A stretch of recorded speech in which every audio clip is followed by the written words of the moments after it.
వర్షాలు పడితే మట్టి వాసనతో పరిమళించే ఒక చిన్న గ్రామం. ఆ గ్రామం పేరు మల్లేపల్లి. ఆ గ్రామంలో అందరూ చాలా ఆనందంగా జీవించేవారు. ఉదయమైతే పొలాలకు వెళ్లే రైతులు, సాయంత్రమైతే చెట్టు కింద కూర్చుని కబుర్లు చెప్పుకునే పెద్దలు. అలా ప్రశాంతంగా సాగిపోతున్న ఆ గ్రామంలోకి ఒకరోజు కొత్తగా ఒక ముసలమ్మ వచ్చింది. ఆమె పేరు బుచ్చమ్మ.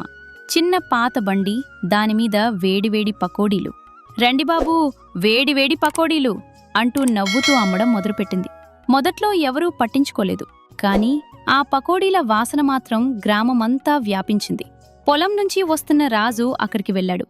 అమ్మా, ఒక ప్లేట్ ఇవ్వు అన్నాడు. బుచ్చమ్మ నవ్వుతూ ప్లేటిచ్చింది. రాజు ఒక పకోడీ తిన్నాడు. అయ్యో, ఇంత రుచేంటమ్మా అంటూ ఆశ్చర్యపోయాడు. ఆ తర్వాత రోజూ అక్కడికే వెళ్లడం మొదలుపెట్టాడు. కొద్ది రోజులకే గ్రామం మొత్తం బుచ్చమ్మ పకోడీల గురించే మాట్లాడడం మొదలుపెట్టింది.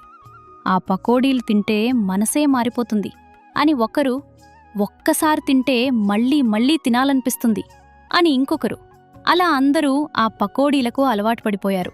కాని కొన్ని రోజుల తర్వాత గ్రామంలో విచిత్రమైన మార్పులు కనిపించాయి. ఇంట్లో వాళ్లతో మాట్లాడకుండా ఎప్పుడూ బుచ్చమ్మ బండి దగ్గరే కూర్చోవడం మొదలుపెట్టారు. భార్యలు ఏం చెప్పినా వినడం లేదు.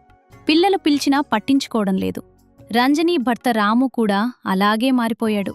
ఒకరోజు, ఏమండి, పిల్లల్ని స్కూల్ నుంచి తీసుకురావాలి అంది రంజని. నువ్వే వెళ్ళి తీసుకురా, నేను బిజీగా ఉన్నాను అన్నాడు రాము. అతను ఏ పని చేస్తున్నాడో చూసింది. బుచ్చమ్మ బండి దగ్గర కూర్చుని పకోడీలు తింటున్నాడు. రంజని చాలా బాధపడింది. అదే పరిస్థితి కమలా, శాంతి ఇళ్లలో కూడా జరిగింది. ముగ్గురూ ఒకరోజు కలిసి మాట్లాడుకున్నారు. ఇలా అయితే మన కుటుంబాలు నాశనమైపోతాయి అంది కమల్. ఆ బుచ్చమ్మ వచ్చిన తర్వాతే ఇలా జరుగుతోంది అంది శాంతి. రంజని కొద్దిసేపు ఆలోచించింది. ఈ విషయం తెలుసుకోవాలి అంది. ఆ రాత్రి ముగ్గురూ కలిసి బుచ్చమ్మ బండి దగ్గరికి వెళ్లారు. దూరంగా దాక్కుని గమనిస్తున్నారు. అప్పుడు బుచ్చమ్మ ఒంటరిగా కూర్చుని పకోడీలు తయారుచేస్తుంది. కాని ఆమె చేస్తున్న పని చూసి వాళ్లు ఆశ్చర్యపోయారు. పాత నూనె, చెడ్డిపోయిన పిండి, కాలిపోయిన కూరగాయలు అన్నీ కలిపి పకోడీలు చేస్తోంది. అమ్మో, ఇవేనా మన వాళ్ళు తింటున్నవి అంది కమల. అప్పుడే బుచ్చమ్మ దగ్గర దగ్గు మొదలైంది. ఆమె అలసిపోయి కూర్చుంది. అప్పుడు రంజని గమనించింది. బుచ్చమ్మ కళ్ళలో కన్నీళ్లు ఉన్నాయి. మరుసటి రోజు రంజని ఒంటరిగా బుచ్చమ్మ దగ్గరకు వెళ్ళింది. అమ్మా, నిజం చెప్పు, ఎందుకిలా చేస్తున్నావ్ అంది. బుచ్చమ్మ నెమ్మదిగా తలదించుకుంది. నాకెవరూ లేరు బిడ్డా. డబ్బు సంపాదించాలనే ఇలా చేస్తున్నాను.